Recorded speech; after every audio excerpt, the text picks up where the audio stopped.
Okay, got a chance to run the brand new TLR 22X at my local carpet track. I want to share some thoughts as well as some little tips here. First off, the buggy drove great, no breakages. I do have a couple of the shocks seeping some oil. I think that's, kind of a TLR tradition.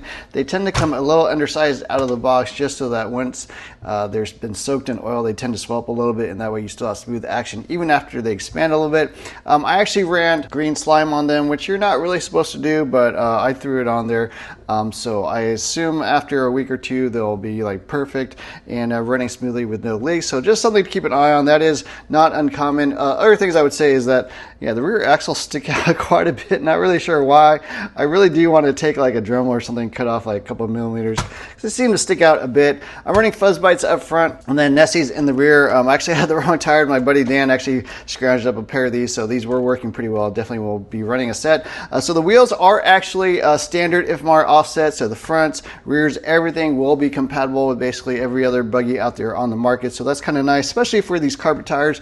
They tended to have different wheel offsets in the past, but these are all going to be standard, and that's what you'll want to run. I am running my Gens Ace 6000 milliamp hour Redline 2.0 battery, so fits perfectly, lots of punch, definitely one of the premium batteries out there, and fully ready to run. This is about 1510 grams, I believe, on my scale. I'm actually running the wrong pinion size. I'm running a 28 tooth. You really should be running a 29 or 30 tooth in my opinion, so a little bit undersized. They need to gear up, so my buggy's a little bit slow down the front straight, but other than that, works good. Slipper was set pretty much perfect out of the box. That's what I have it set at. Savax 2267 SG Servo, super fast, very durable, no issues, very lightweight as well, shorty, so you can definitely move your electronics up to the front, which I have. So I do like running pretty much everything weight forward on these carpet buggies, just because with so much traction, you don't really need anything in the rear. You pretty much scoot everything up, so that ran really well. Hobbywing XR10, no issues there. I'm running my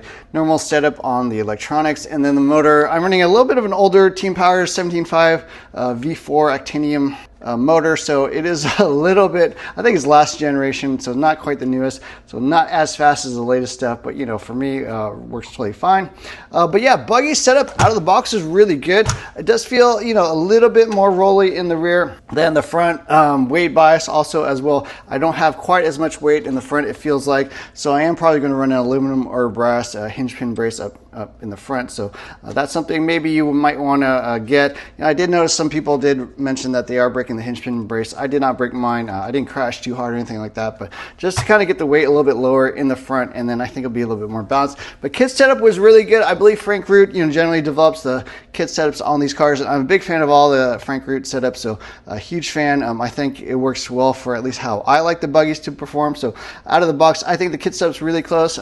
Honestly, this out of the box felt better than my B7 out of the box. So yeah, so far very impressed. The buggy seemed to run well. Now I definitely have not been running at the track much recently, so my mind may be a little bit vague. I may not remember exactly how these buggies used to run in the past, but definitely out of the box, this ran really great. So no issues.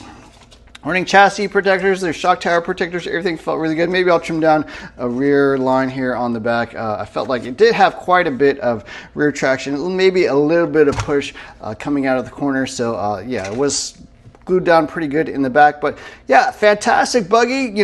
Parts quality, manufacturing, whatever they're doing works, I would say, is probably the best I've ever seen out of TLR for sure, and up there with pretty much every other premium brand, Kyosho, X-Ray, everything I think is top notch on this buggy, just like those other brands. So it's really nice to see that it came out with that, something that I think is fantastic. Out of this, my Schumacher and then my Team Associated B7, I'd say I probably would race this if I were racing tomorrow. I don't know. I'm a bit of a TLR fanboy, I gotta admit. I've been running Team Associated buggies since the beginning of time, it feels like, and been running all the Schumacher stuff, but this drives great out of the box. Certainly it's new, it's kind of the shiny new toy, but I don't feel like there's anything that those other buggies maybe have that this buggy doesn't have. So a big fan of this so far, and everything's working really well. So anyways, I'll share some running footage now. You can check it out on the actual track.